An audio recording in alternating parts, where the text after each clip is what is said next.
tercera sesión. Esta sesión es como de la parte más social y vamos a, bueno, voy a hablar yo y después la invitada va a ser Liliana y vamos a hablar sobre sesgos en inteligencia artificial. Entonces, primero, pues rápidamente, la palabra sesgo, pues como quiere decir que es un peso desproporcionado a favor o en contra de cierto grupo o persona, y en general ese sesgo es considerado como algo injusto. Y después nos vamos a enfocar en lo que se llama sesgos algorítmicos o algorithmic bias, si alguien lo quiere buscar en inglés. Y son principalmente sesgos que se presentan como parte o como producto del uso de algoritmos. Entonces, un algoritmo pues, se puede pensar que es como simplemente es una sucesión de instrucciones para obtener un resultado o para resolver un problema. Entonces, por ejemplo, pueden compararlo con una receta. Entonces, si el objetivo sería hacer como una buena comida, entonces la persona que va a cocinar primero tiene que definir qué es bueno. O sea, ahí ya, es como que quiero remarcar que hay sesgos en todas las partes del proceso. O sea, el que define qué es bueno, pues ya ahí depende de cada quien. Digo, si le preguntas a un niño, seguro es pizza y no sé qué, y le preguntas a un adulto y pues no va a ser lo mismo. Después, la persona que cocina también selecciona la receta, o sea, va a decidir cómo es que va a resolver eso. Hay diferentes formas de hacer lo mismo, va a seleccionar los ingredientes, ¿no? Entonces, aunque un algoritmo en sí no debería o no es bias, la persona que decide cómo se construye todo y los datos que se ponen y cómo se usa, eso es lo que genera problemas de sesgos, ¿ok? Y si digo bias en vez de sesgos, a veces me disculpo porque es como una forma de pensar lo que siempre tengo, pero bueno, lo voy a usar como indistintamente. Entonces, básicamente podríamos decir que los algoritmos son opiniones transformadas en código, ¿okay? Entonces es la opinión de la persona que hizo el algoritmo la que se va a reflejar en lo que el algoritmo está haciendo. Entonces, y los algoritmos que tengan sesgos pueden generar daños, y los daños pueden ser pues, de diferentes tipos. Por ejemplo, restricciones técnicas es qué datos se toman, cómo fueron etiquetados, qué variables se toman, el modelo que se escoge. Hay modelos que tienen mayor problema de sesgos, hay otros modelos que son mejores, depende de la tarea que se quiera resolver. Después, el contexto social, que en general es la falta de contexto social de las personas que hacen los algoritmos, o sea, que no entienden bien el problema y no saben las repercusiones de lo que se está haciendo. Esto es un poco de lo que vamos a hablar después, espero que quede claro al final. Y después el uso práctico es que un algoritmo en sí pues no genera daño, pero por ejemplo, si tienes uno de identificación de rostros, se ha estado usando porque se quieren generar herramientas, por ejemplo, para detectar como Alzheimer's o Parkinson, para detectar enfermedades degenerativas, pero el mismo algoritmo puede ser usado para espionaje, para reconocer rostros en otro contexto. Entonces, depende también mucho del contexto, el problema que esté generando un algoritmo, y gran parte del problema es que algoritmos son usados indistintamente en contextos donde no deberían, donde los datos no son los adecuados. Ok, entonces, déjenme ver. Y otro gran problema es que luego no es muy claro exactamente dónde es que se están causando los daños o de dónde viene el problema, porque los algoritmos en general son secretos, no son públicos, no se sabe qué se usó, las variables, no se saben los datos, entonces es muy difícil poder auditar y tener transparencia. Entonces esos son problemas grandes. En esta sesión voy a hablar de casos particulares donde se han encontrado problemas de sesgos que están bien documentados y sobre todo, aunque son un poco anglocéntricos estos ejemplos, los escogí porque tienen un seguimiento en artículos pues como de investigación. O sea, son problemas de los que han llevado a un cuestionamiento como de el área en general. ¿Ok? Entonces, ok. Entonces, el primer problema de sesgos que vamos a ver son los sesgos en los datos.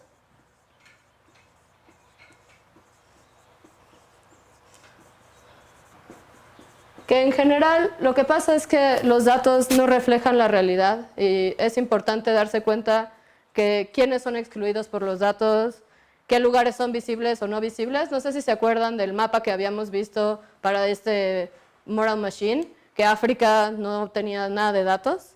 Entonces es importante saber qué pasa con eso y además qué pasa con las personas que no están en los datos. Hay que intentar descubrir eso. Y para eso, pues en general se tiene que trabajar pues, con estudios cualitativos rigurosos, o sea, no solo los datos, sino sí hay que ir a usar metodologías de ciencias sociales y creo que es lo que hay una gran falta ahora en el área, que solo se está haciendo como del lado de tech y no se está viendo como este lado de contexto social. Entonces espero que los ejemplos que voy a presentar den al principio vamos a hablar de datos y luego vamos a hablar de problemas con modelos en sí. Ok, entonces, bueno, un ejemplo como más light es una aplicación que se llama Street Bump.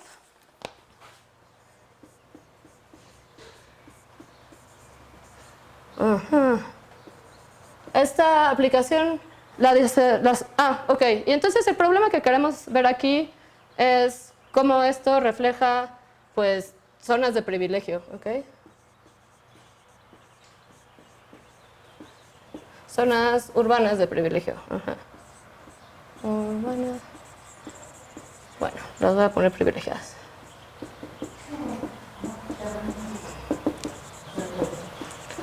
Pues esta es como una reflexión entre si los datos se quieren usar como un proxy para necesidades sociales. Entonces, pues hay personas que no tienen acceso a tecnología, que por lo tanto no están en los datos y por lo tanto se podría considerar que no necesitan algo o que, ¿sí? Entonces, esto pues es un ejemplo light, es como el gobierno de Boston hizo una aplicación para detectar baches. Entonces, pues tenían que tapar, para que no vean que no es un problema en México, 20,000 baches al año. Entonces decidieron que para economizar recursos iban a hacer una app que funciona automáticamente. Entonces es un como acelerómetro, creo que se llama. Así es, sí. Entonces cuando te parabas, detectaba un bache y pues entonces ya decían, tenemos que ir a arreglar ese bache.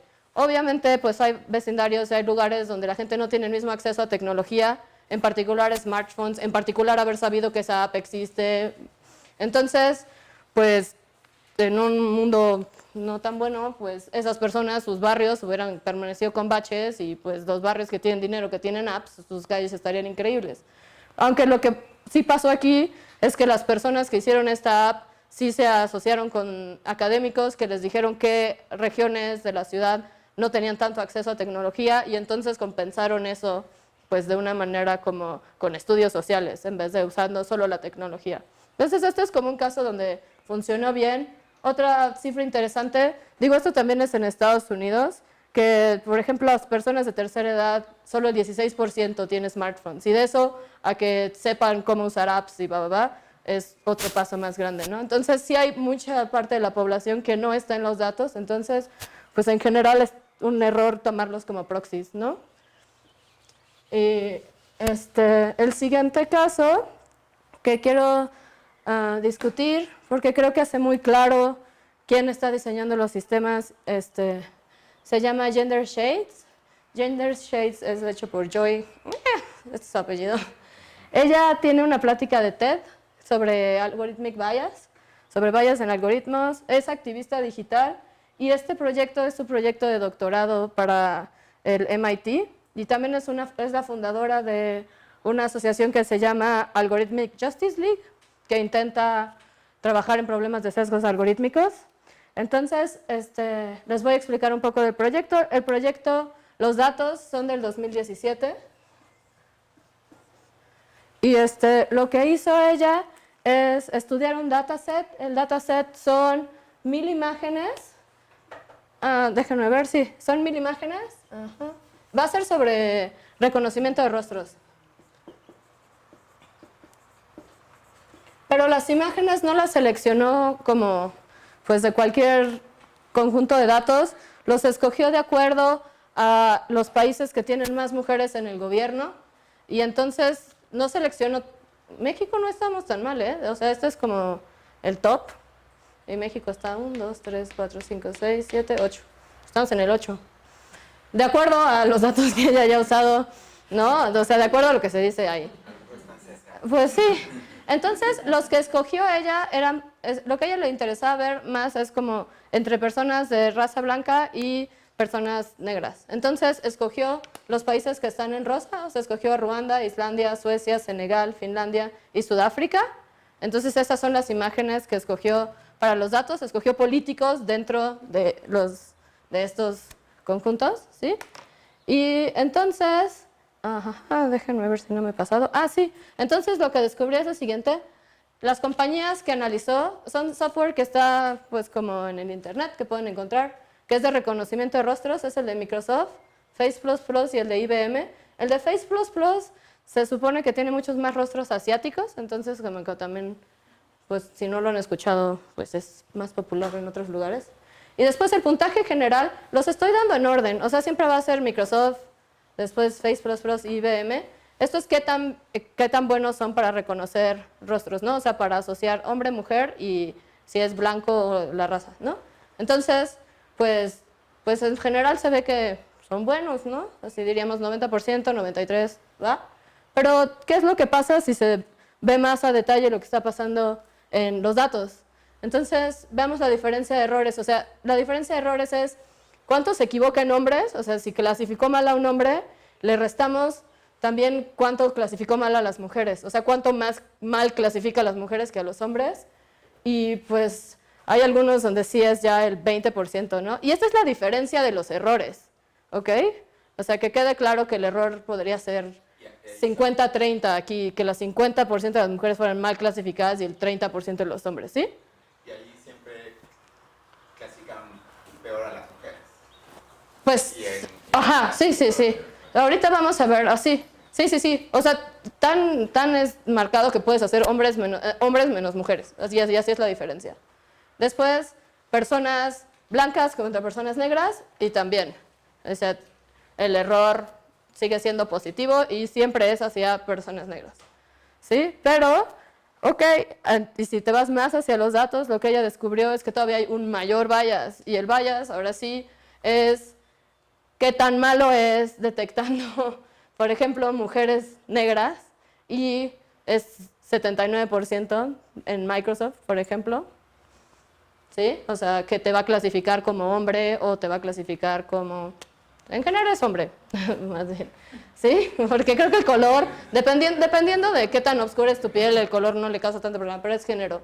Y comparativamente, los hombres blancos son pues claramente donde está entrenado el algoritmo, ¿no? O sea, 100%, 99.2%, 99.7%. O sea, estos algoritmos están diseñados y hechos por gente que pensó en esto y son muy buenos reconociendo esto, ¿no? Ajá. Podrían ser dos tipos de errores. Uno es el de lo clasifica como hombre. Sí. Y el otro es no la ve. También. Sí, ajá. Entonces, sí. Sí. Los dos son súper graves. Sí. Ajá. Y bueno, aquí hay como un ejemplillo que ella da esta tabla de que es como pues el error dependiendo de estas son mujeres y va variando un poco el tono de piel. Entonces al principio si eres una mujer blanca, pues es como 1.7 de error, 5.1, 11.9, pero aquí ya es como, pues es tan malo como aventar una moneda y decidir, ¿sabes? Y pues es como, entonces siento que esto da una buena idea de lo que estábamos hablando de contexto social. O sea, quién diseñó el algoritmo y qué es lo que tenían en mente. Creo que aquí es muy claro ver como ese espectro, ¿no? Y los tres son de los que vimos la vez pasada, ¿no? De redes neuronales. Se entrenan, tienen datos. Sí. Ajá, sí. Ok. Bueno, entonces ese es el primer ejemplo y después vamos a hablar de el siguiente ejemplo. Yo creo que fue uno de los más grandes, de los que causó como pues mayor impacto con respecto a inteligencia artificial, que es este artículo que se llama Machine Bias, que fue publicado por una pues organización de investigación que se llama ProPublica. Ellos son, déjenme ver, les doy la fecha, fue en mayo del 2016. Y ProPublica es una asociación que hace periodismo de investigación. Está basada en Nueva York y fueron la primera organización en línea que ganó un Pulitzer, la primera publicación en línea, y desde entonces han ganado varios, creo que ganaron uno este año, y en general su tipo de periodismo, mucho es como de Nueva York, ellos trabajan mucho con el estado de Nueva York y es como problemas muy sociales. Entonces, pues yo les recomiendo ver su trabajo, son muy buenos. Entonces, lo que ellos analizaron es, déjenme ver, no, perdón, son puntajes de riesgo.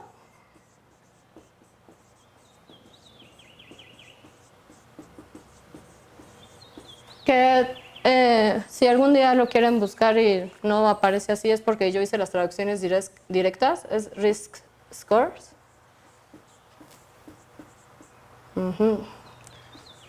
Entonces, ¿qué son los puntajes de riesgo? Lo que se intenta hacer es que se intenta hacer un puntaje que te diga cuál es la probabilidad de que alguien que ya cometió un delito cometa otro delito, ¿sí? Y la idea de esto es intentar, se supone, darle la mejor rehabilitación a cada persona.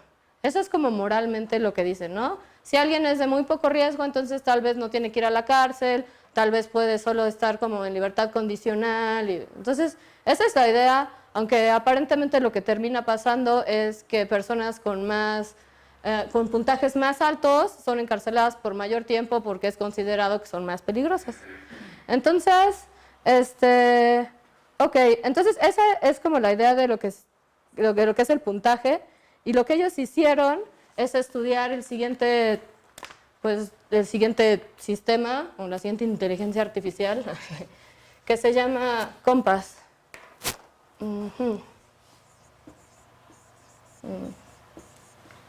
Y fue diseñada por una empresa que se llama Northpoint.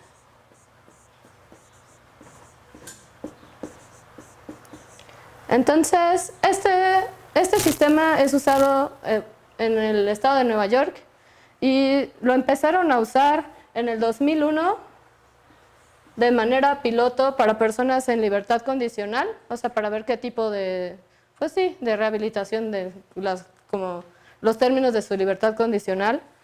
Pero en el 2010 ya se estaba usando como de manera más generalizada, como a cada nivel de justicia en el estado de Nueva York y en otros estados, o sea, ya como para sentencias, ya para, no sé, liberación, Y pues lo que es, yo creo, bastante preocupante es que aparentemente hasta el 2012 no se había publicado un estudio estadístico que justificara el uso de esta tecnología, ni se había dicho que si era buena o que cuáles resultados estaba dando, ¿no? Y pues de hecho, o sea, ProPublica no pudo conseguir el algoritmo, no pudo conseguir los datos. Entonces lo que ellos hicieron es que ellos consiguieron el score, déjenme ponerles los números. Ok, ya. Lo que ellos consiguieron es el score de 7,000 personas que fueron arrestadas entre el 2013 y el 2014 en Florida. Y estudiaron si habían sido rearrestadas durante un periodo de 2 años. Este es el parámetro que toman las personas que diseñaron el algoritmo. Entonces, pues ellos dijeron, tenemos los scores, tenemos estos datos, y estudiaron si habían sido rearrestadas o no en un periodo de 2 años. Ok, sí, pero antes de que se me olvide, es como, ¿cuál es la justificativa de que el gobierno o hayan querido construir, por ejemplo, un sistema por el estilo? Y pues siento que es un estudio interesante que pues les voy a poner a uno de los autores. Este es un paper del 2011 que se llama la bibliografía está al final. Entonces, en este artículo lo que hicieron es que estudiaron el comportamiento de 8 jueces. Sí se escribe así, ¿verdad? Por 10 meses. Y querían ver cuál era la probabilidad o cómo se comportaban de acuerdo a decisiones favorables. Entonces lo que pasa, y esto es bastante sorprendente, es que a la hora del desayuno, o sea, cuando acaban de llegar, la probabilidad de que tengas una decisión favorable es por ahí del 65%, y esa probabilidad decrece hasta casi cero cuando es la hora de lunch. Y después tienen otro, entonces ya después del lunch, ya, regresas a 65 y decae de nuevo hacia casi cero. Entonces, pues sí, como que genera una gran pregunta sobre justicia, ¿no? Sobre cuáles son los factores que están involucrados en la toma de decisiones de este tipo de cosas. Y es este tipo de estudios los que de alguna manera le intentan dar justificativa a crear sistemas que tal vez sean mejores que lo que ya tenemos, porque aparentemente lo que tenemos tal vez no es tan bueno, ¿sí? Pero, bueno, pues vamos a hablar de el sistema. El sistema, déjenme ver, que se me olvidó. Ajá. Ok, entonces, esos son como lo que consiguieron ellos. ¿Y qué descubrieron? Ajá. Primero, les voy a enseñar, bueno, lo primero los descubrimientos son lo siguiente. Solo tiene una exactitud del 61%, ¿ok?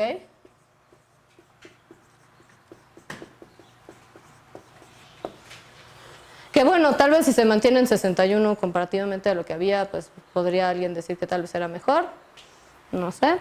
Después, pero tiene serios problemas raciales, ahorita vamos a indagar en esto.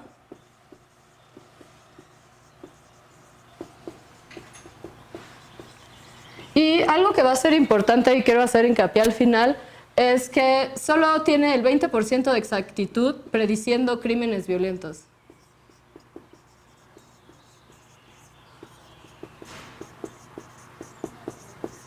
O sea, bastante malo en ese tipo de situaciones. Y pues yo creo que esto va a tener un paralelismo con los datos que son usados y después vamos a hablar de eso. Y entonces, pues les quiero explicar tantito, antes de ver la gráfica de cómo son los scores, cómo funciona el sistema. El sistema son 137 preguntas y las preguntas pueden ser respondidas por el detenido o puede que la persona que, pues, alguien lo saque de su expediente, ¿ok? O sea que puede que ni siquiera tú lo respondas y alguien más decida por ti qué le vas a poner ahí. Pero las preguntas, por ejemplo, o sea, sí se tienen las preguntas, no se tienen los datos, no se tiene el algoritmo, pero algunas de las preguntas son, por ejemplo, si alguno de tus padres ha estado en prisión, que pues también puede ser como un proxy racial, ¿no? Dependiendo. En Estados Unidos el problema de la policía con personas negras es muy fuerte. Creo que eso más o menos todos sabemos. Lo mismo pasa con problemas de drogas, entonces dice, ¿cuántos de tus familiares o amigos consumen drogas de manera ilegal? Y ¿estás de acuerdo o en desacuerdo si una persona con hambre tiene derecho a robar? O sea, son el tipo de preguntas que se usan en esto. También es importante decir que, por ejemplo, las dos preguntas sobre tu familia y sobre cuántos de tus amigos o familiares consumen drogas, es como, ¿qué tiene que ver a las otras personas con que tú hayas cometido o no un crimen? Y eso que es ilegal hacer eso en Estados Unidos, no son factores que se puedan considerar, pero que se están metiendo en el algoritmo, entonces queda como una manera más oscura que se están usando cosas que de hecho es ilegal preguntar y usar en casos y usar en jurados, ¿ok? Entonces, ok, les voy a enseñar entonces la grafiquilla de cómo son los scores de riesgo. Entonces, pues son, ay, no, pues ya, increíble. Bueno, aquí el número más alto es 500. Pues igual le lo puedo hacer uno chafa, ¿no? Así como 100, 200, 300, 400, 500 es el más alto. Es cuántas personas tienen ese score. Y después es el score, porque obviamente los scores nos gustan del 1 al 10. 1, 2, 3, 4, ¿sí? Hasta el 10. Entonces, estas son para personas de color. Entonces, pues, no sé si es lo políticamente de color o negro. Eso me siento muy mal. Depende, ¿no? En Estados Unidos, tipo, los colores políticamente correcto, pero acá en México... Exacto, yo creo que no, ¿no? Por racismo, cualquier cosa ya mejor se dice Es, de peor manera. es que en Brasil se dice negro también, en Brasil no se dice, ajá, exacto, entonces, pero México no tiene esa discusión, ¿verdad? La podemos tener al final. No. Yo por eso le digo negros, porque me apego un poco más a Brasil, en este caso, pero es personas de color, ¿no? Sí. Bueno, entonces fuera de esa pequeña discusión, sí, entonces, perdón. Pero pues sí se puede ver que personas, y estas son las personas blancas, personas de color, entonces pues, o sea, la mayoría de las personas blancas tienen scores súper bajos y personas blancas que tengan scores altos son muy pocas. Y muchas de estas preguntas, las personas que estudiaron el algoritmo, era como, más bien, si tienes trabajo fijo, entonces es muy probable que tengas de score súper bajo a si eres desempleado. Así como, entonces era como la probabilidad de que seas un pedófilo, pero si tienes trabajo fijo, entonces estás aquí, pero si eres una persona indigente que atraparon tomando en la calle, ya vas a estar como por acá. Entonces entendí bien esa parte. Los criterios que permitían colocar, que el algoritmo permitiera decidir si te da un puntaje bajo o alto, ¿estaban explícitos? No, es un cuestionario. Ajá, y solamente y el algoritmo acomoda conforme... Pues conforme a quien hizo el algoritmo le pareció que debería haber estado acomodado eso. No, ok. ¿Va? Pero sí, o sea, el problema es que nadie sabe, y en general la gente dice como, quitamos la raza de las variables, pero dejan el código postal. O sea, como que hay muchas cosas que son muy indicativas de qué tipo de persona, de dónde viene, va. Entonces, bueno, estos son los scores. Qué bueno que se puede escribir en el pizarrón. Y después, ok, entonces, bueno, diríamos, ok, va. Pero lo que es más preocupante es lo siguiente, que, ¿cuántas personas son clasificadas incorrectamente dependiendo de su color de piel? Entonces, las personas que son clasificadas como de alto riesgo, pero no reofendieron, en el caso de las personas blancas solo son el 23%, cuando comparativamente las personas negras son 44.9%. Entonces, los falsos positivos se están enfocando en este grupo y los falsos negativos se están enfocando en el otro grupo, ¿ok? Entonces, eso es lo que pasó. Entonces, esto generó una serie de papers, o sea, me parece impresionante que nadie nunca se haya preguntado cómo se tenía que equilibrar un algoritmo para que, por ejemplo, esto no pasara. ¿Y qué fue el argumento que se dio o lo que se empezó a ver, déjenme ver. Sí. Lo que se empezó a cuestionar, pues es eso, es como las definiciones de justicia. Que definición de justicia me refiero a nivel algoritmos, no, o sea, no estamos hablando de justicia de verdad. Entonces, ¿es definiciones de justicia?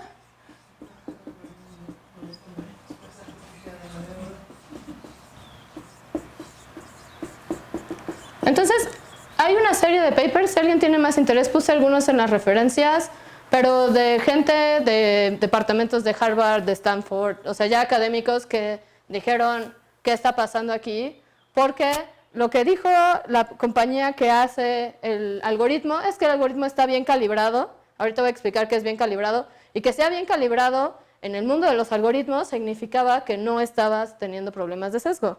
Entonces ahora la pregunta ¿es posible conseguir un algoritmo que esté bien calibrado, pero que no tenga los falsos positivos y los falsos negativos orientados de esta manera? Entonces les voy a dar un poco de... Pues esto se va a poner un poquito matemático, pero no tanto, no teman. Pero sí quiero...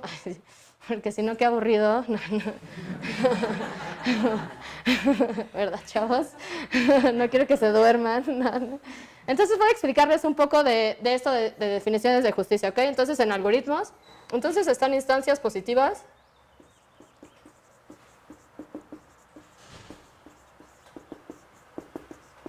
Instancias positivas es, si yo defino una característica, son personas que el algoritmo dice que tienen la característica y tienen la característica, ¿ok? O sea, hay una diferencia entre la predicción y la realidad.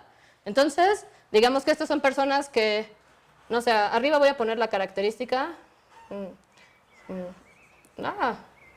Ajá, inglés, español, bueno. Característica y abajo es la, ¿qué será? La predicción. ¿Sí? Entonces, instancias positivas sería como un más, o sea, tienen la característica y son predecidas como que van a tener la característica. Instancias negativas son que no tienen la propiedad, ¿sí? Y que el sistema dice que no tienen la propiedad, o sea, lo que esperábamos. Y después están los falsos positivos y falsos negativos, ¿sí? Que creo que eso va a ser claro, ¿no? Positivos y falsos negativos. O sea que el sistema dice que que ellos no tienen la característica, pero el sistema dice que sí, y pues lo opuesto, ¿no? Los falsos negativos es que el sistema, que ellos sí tienen la característica, el sistema dice que no la tienen, ¿ok? Entonces, ok, entonces lo que hicieron los que diseñaron el algoritmo que se llamaba Compass es que decían que el algoritmo está bien calibrado. Entonces, algoritmo...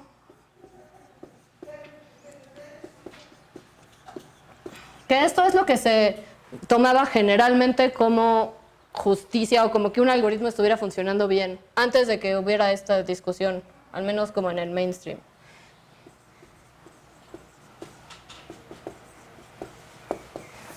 Ok, entonces algoritmo bien calibrado lo voy a llamar como propiedad A. Y entonces es que un algoritmo sea bien calibrado es que si identificas un grupo, o sea, si un grupo...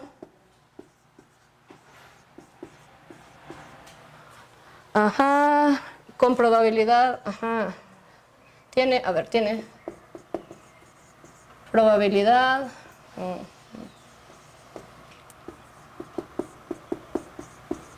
Z de ser instancia positiva.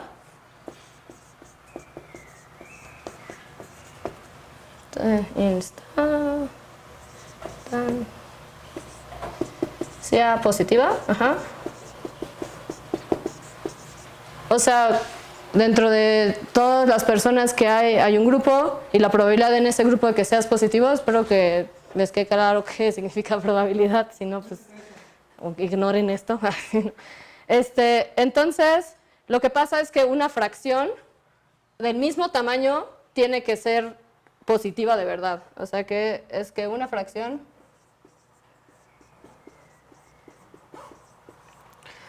fracción más o menos de tamaño z del grupo tiene que ser positiva del grupo.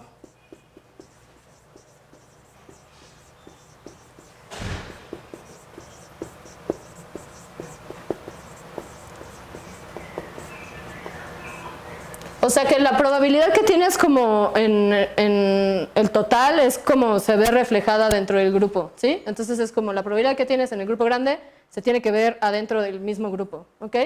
Y esto es como se había calibrado el algoritmo y entonces ellos dijeron que no es posible que un algoritmo que esté bien calibrado tenga problemas de sesgo. Y entonces lo que hicieron las personas que estudiaron el artículo de ProPublica es estudiar otras dos propiedades de los algoritmos que se llama balance de positivos y balance de negativos. ¿Qué es balance?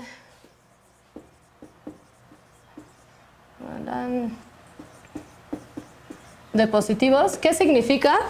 Que si tomas el promedio de los puntajes,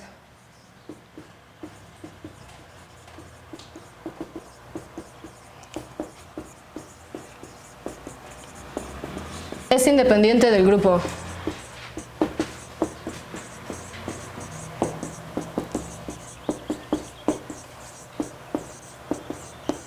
O sea, en la grafiquilla que habíamos visto es claro que el promedio de los puntajes no es independiente del grupo, ¿no?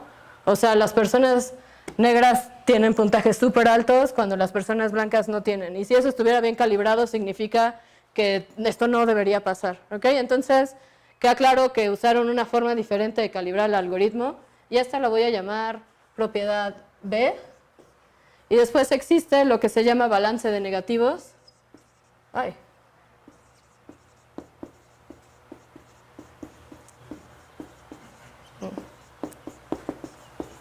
Y entonces en el balance balance de negativos es que la probabilidad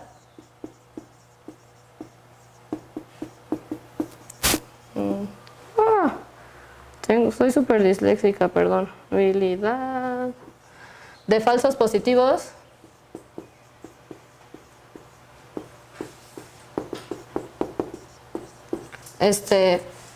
Y falsos negativos o falsos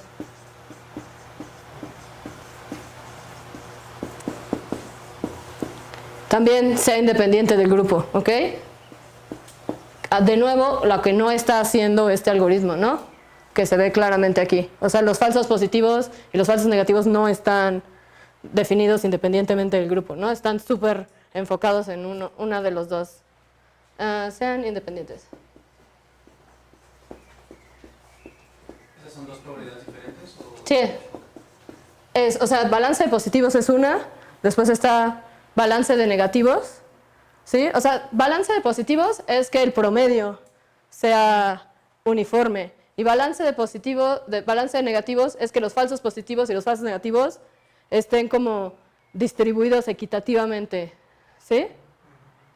Independientemente del grupo, ¿sí? De antes del grupo, ¿ok? Entonces, la pregunta era, ¿hay alguna forma de que tal vez ellos no fueron tan inteligentes de hacer un algoritmo que tuviera las tres propiedades? Y entonces, pues dije, entonces esa era la pregunta, o sea, si hay alguna forma de hacer un algoritmo que tenga A, B y C, ¿ok? Y la respuesta es, tristemente, que no. O sea, que es como, pero está bien que es una respuesta matemática, entonces es como, ni le busquen, no hay forma, y les voy a escribir un teorema. No se emocionen tanto. Sí, pero, ok, el teorema. El teorema es lo siguiente. Para que un puntaje, o sea, obviamente estamos hablando de un sistema de puntajes, ¿no? No de cualquier algoritmo en el universo, como de este tipo de, ¿sí? De esta cosa donde hay puntajes. Habrá otro tipo de algoritmos que son clasificar de formas diferentes, pero en una cosa de puntaje, ¿ok? Entonces, para que un algoritmo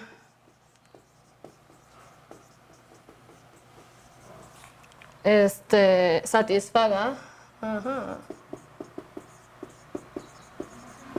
A, B y C, o sea, A más B más C, las tres cosas que nos gustaría de justicia, pues, ¿qué tendría que pasar? Debería satisfacer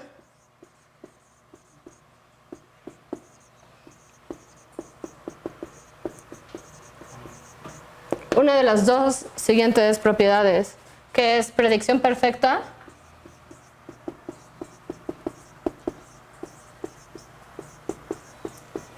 ¿Qué significa la predicción perfecta? Es que si yo tomo una característica, la característica la voy a llamar sigma, que es, por ejemplo, que tenga trabajo o que no tenga trabajo, ¿sí? O sea, una característica de los individuos que estoy evaluando. Si tengo esa característica, entonces, en el conjunto que estoy evaluando, la probabilidad de esa característica tiene que ser 1 o 0. O sea, o todos la tienen o nadie la tiene. ¿Va? Entonces, claramente, pues ahí ya no vamos a tener esta opción en la vida en general. Tal vez no tendríamos ese problema si tuviéramos algo así, ¿no? Que es muy claro, ¿no? Y digamos, y la otra opción es la siguiente, que se llama, la misma tasa base.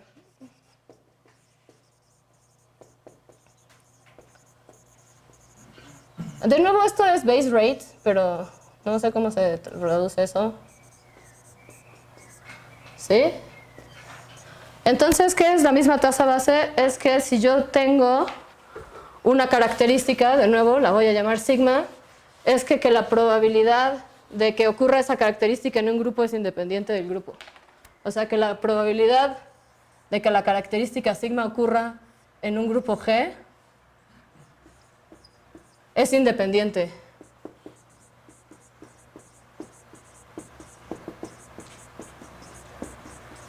O sea que básicamente es como tendremos que vivir en un universo perfecto o que todos tengan la característica, o si la característica no es 0 o 1, todos los grupos tienen que tener la misma característica. ¿Ok? Y entonces, pues, la conclusión es, pues, no se va a poder hacer. Entonces, pues, ya será decisión de cada quien saber qué tanto hacia un lado o hacia el otro tal vez se calibre, pero es importante saber que, en general, por ejemplo, si haces el algoritmo balanceado, es como la forma ideal de discriminar. O sea, los falsos positivos se van a condensar en un grupo y los falsos negativos en otro. Y eso ya está como probado también. Y estos son como estudios que se hicieron a base de este trabajo de periodismo. Y después, pero creo que es importante hablar un poco del contexto social de dónde salieron los datos y, por ejemplo, por qué nunca iba a funcionar ese algoritmo para lo que estaban haciendo. Y pues no sé si ustedes sepan que en el estado de Nueva York hay una política que se llama Stop and Frisk.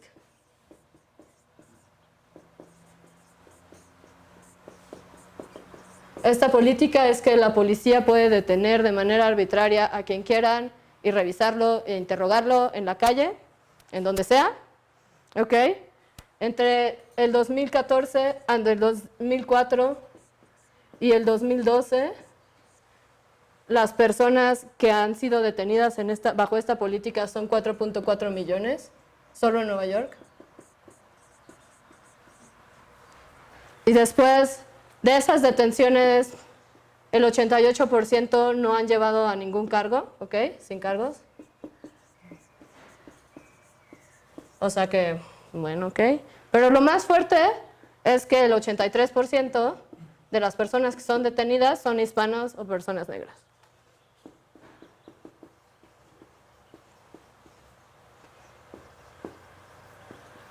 Entonces, pues no para nada la misma tasa base de ninguna manera. Entonces es como, pues sí genera bastantes preguntas sobre por qué se haría esto o qué es lo que se estaba intentando hacer con este algoritmo. Entonces, si quieres, vamos a parar ahora, porque la siguiente, bueno, no sé si alguien tiene alguna pregunta de esto. La siguiente parte va a ser de problemas de género. Yo tenía más que una pregunta, una observación al respecto de cómo hacer un algoritmo equilibrado. No depende únicamente, creo, de una cuestión del código, sino hacia dónde están yendo los presupuestos para financiar las investigaciones que permiten que este tipo de aspectos se hagan presentes en la vida cotidiana. Claro, sí. También decir que no está mal, es decir, está sucediendo aquí, ¿no? Y la UNAM también es un espacio, si bien incluyente, pues no todos están en la UNAM, ¿no? Entonces hay una perspectiva muy clara con relación a las políticas institucionales, en donde inclusive aquellos que reflexionan después en torno a estas situaciones, ¿no? Que si la Universidad de Cambridge, Stanford, lo que sea, ahí hay un sesgo en la mirada, ¿no? O sea, en ese sentido yo pensaría que el asunto de preguntarnos cuál es la concepción o cómo se define la justicia, pues está siempre vinculado también a un sistema de políticas que tiene que ver con lo presupuestal, ¿no? Y en la medida en que no haya una equidad a ese respecto, esta situación no se va a resolver, ¿no? Porque aquellas otras instituciones en donde hay una mayor cantidad de gente de color o de hispanos o qué sé yo, y que no cuentan con esos presupuestos, nunca van a estar en paridad para desarrollar este tipo de tecnologías que pudieran ser la opción para equilibrar los sesgos, ¿no? Es decir, claro, una contrapropuesta. No va a haber una contrapropuesta si no hay una distribución equitativa de la riqueza. Pues sí, ese es el problema. El problema es que no está en el interés de las personas que diseñan los algoritmos llenar esos huecos en los datos, porque las personas que no están en los datos son en general personas que no les interesan para empezar, ¿no? Sí. Pero pues sí, entonces, bueno, esto es todo por este momento. Yo tenía... No es cierto. Como una observación. Con excepción del stop and freeze, todos los ejemplos anteriores surgen como de una buena intención, ¿no? Pues es como cuestionable, ¿no? No sé. Tener detectores de rostros, como que suena que algo... A mí eso me suena que no tiene una buena intención. Sí. Pues es que más bien sí, depende mucho, ¿no? O sea, pues yo creo que viene de un deseo de ahorrar dinero en el presupuesto y hacer todo más eficiente de la manera que se pueda. Y yo creo que esa es como la motivación general. Aunque, bueno, yo no lo diseñé, yo no lo pedí, pero es una hipótesis. Sí, es que el diseño de la tecnología no está primero dispuesto como una herramienta para perseguir a los negros. No, pues ni siquiera necesitas, o sea, el sistema ya está hecho para eso y eso es un reflejo del sistema que ya tenemos, o sea... La idea es juzgar la consecuencia del sistema como que fue el fin del sistema, ¿no? ¿What? O sea, que la intención de una persona en crear ese sistema Sí. y que la consecuencia de ese sistema dices, entonces esa persona tenía de seguro, él quería hacer esa discriminación. Claro. Dices, Pero el que no se haya cuestionado, ya estás haciendo este sistema, tienes claramente dos grupos socialmente distintos y con características muy diferentes, y estás hablando de sentencias de cárcel, ahí es cuando la reflexión de decir, ok, ¿por qué no se preguntaron esto antes? O sea, ¿en dónde están los falsos positivos, dónde están los falsos negativos? Parece que es una pregunta básica que se debieron haber hecho y que nunca les pasó.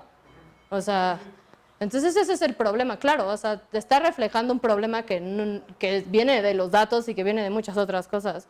Entonces yo creo que si algo sirve dar estos ejemplos es que en general este tipo de tecnología solo está amplificando la realidad que ya tenemos y de hecho es muchas veces una forma en la que se pueden amplificar desigualdades, o sea, sí, ¿no? Supongo que también la pregunta de intención es como que loda un poco el problema, porque yo no sé realmente nunca voy a saber cuál fue la intención de la persona. Sí voy a conocer sus consecuencias, ¿no? sí, que, De alguna manera una persona que está ebria y mata a una persona y atropella a una persona, seguro que su intención no fue hacerlo, pero al final la consecuencia de su acción tiene que considerarse y hacer los ajustes suficientes para que una de dos se atribuye castigo proporcional, así como que no puede suceder. sí. Entonces, para mí, por ejemplo, aunque por ser hombre y por ser en un lugar hispano, donde está lleno de hispanos, afortunadamente no sufro en este momento ese tipo de circunstancias. Pero si aún así, si eso quitamos a ese lado, a mí se me hace también esto un error enorme de evaluación. Porque si alguien me dice a mí, independientemente de si hubiera sido este caso, si yo hubiera hecho hoy un sistema de clasificación, lo primero que busco es que mis evaluaciones sean de una manera balanceada. O sea, que la manera que mi paso positivo, mi paso negativo, todas esas cosas que yo estoy estableciendo, eso es algo que una persona de aprendizaje automático tiene que hacer, eso es parte del proceso. Entonces, para mí eso también fue una falla importante desde el punto de vista técnico también.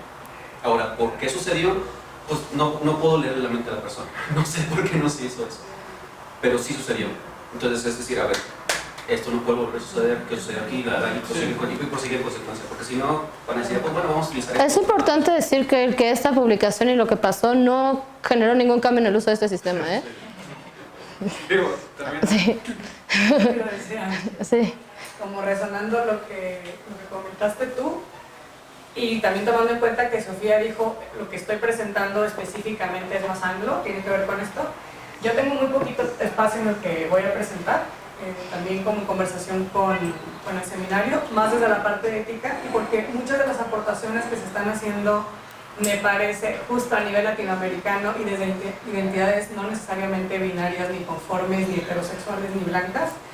Es justo aportaciones desde el arte, desde derechos humanos, y aunque no se basa en cómo se mide o qué tan evaluable o efectivo o perfecto es el parámetro, justo son preguntas que vienen desde filosofía, o sea, vienen también desde una construcción social de... Una cosa es el sesgo y otra cosa es también desde qué fines y desde qué noción de tecnología estamos construyendo este tipo de parámetros de relación social. Ahí yo voy a compartirles pues, trabajos que conozco de colegas con las que estamos desarrollando otras maneras de aproximación al algoritmo, pero hay un trabajo particular que quiero mencionar con esto, que se llama Please Don't Include Us, Thank You. Ahora no nos incluyen, son dos mujeres, una es árabe viviendo en Nueva York y otra es musulmana viviendo en Canadá, en Toronto, y no es que tengan un artículo publicado, ahorita yo he estado viendo sus presentaciones porque afortunadamente he tenido chance de encontrármelas y las conozco muy bien y obviamente hablan muy cínicas, las dos trabajan en ciencias sociales y programación y es muy interesante lo que dicen respecto a hay toda una población tremenda, sobre todo en Estados Unidos y en Canadá, no voy a decir global, voy a hablar de su investigación, también agarran un caso en China, en donde dicen, pues, mucha gente dice, ¿por qué esos algoritmos no nos van a incluir, no? O sea, si vamos a hablar de discriminación, queremos ser parte de esa población que reclasifican. Pero bueno, lo mencionan así y ellas dicen, pero jamás dijimos que queríamos ser parte de las relaciones biométricas, de cómo están midiendo su perspectiva del mundo. Entonces, si no nos preguntaron, les vamos a decir por qué no queremos ser incluidas. Y ponen justo casos, porque conocen, en el caso de Sarah Aoun, conoce el tema de Nueva York, cómo se está reclasificando qué es ser criminal, ¿no? Y cuáles son las características que quedan y no, y en dónde sí les conviene más ser incluidas a las personas de color, en el amplio espectro de personas de color, en donde la mayoría de aquí, si estuviéramos en Estados Unidos, somos personas de color, y si estamos aquí, quizás somos la población privilegiada que está en una institución de este tamaño, haciendo estas investigaciones, ¿no? Entonces, me parece muy interesante, justo, y creo también es parte del esfuerzo que me encanta que estén haciendo Sofía y Iván, y al que me sumo, el sí meter ética, pero también meter diálogo posible, porque no solo va a poder ser, por ejemplo, lo que dijiste, es económico también, ¿no? No va a poder ser si no lo podemos ver como una cosa porosa y desde una mirada algorítmica menos estricta, como más, bueno, yo ahí es donde les voy a meter. Ya después. Esto es para que se queden a la segunda hora. Calibrado y todo, a mí me parece fascinante porque yo no estoy enmarcada desde ahí, pero sí lo entiendo. Entonces escucho esto y claro, si lo ves como algo que vas a programar para que funcione adecuadamente, es imposible no preguntarte para quiénes, a quiénes deja fuera, por qué, a los que deja fuera les conviene, sí, mejor quedar fuera. De hecho, la palabra adecuadamente se pone dudoso. Porque, fuerte, ¿no? Claro, lo que dijiste lo de conceptos de justicia visto desde aquí, nosotros dos estamos así de, bueno, porque los dos también trabajamos en cosas similares, estamos como... Es que así lo llaman, de hecho, es como, así se llama, ajá, o sea, es como definitions of, ¿sí? Fairness, lo llaman fairness, que pues, o sea, no tenemos el equivalente de palabra aquí. Claro. Entonces no es justice en inglés, es fairness. Pero pues, bueno, no sé qué shade of fairness and justice, ¿saben? O sea, pero se llama fairness. Pero esa es la discusión técnica que existe ahora. Y pues eso es... Pero pues lo pesado es que haya estos sistemas y esa discusión nunca ni se tuvo antes. O sea, que es como ya estaban, pasaron 20 años, se usa en todo Nueva York. Y hasta ahorita alguien además se preguntó, ¿y qué onda con lo que estamos haciendo, no? Y pues, sí. Bueno, entonces tenemos un receso de 10 minutos.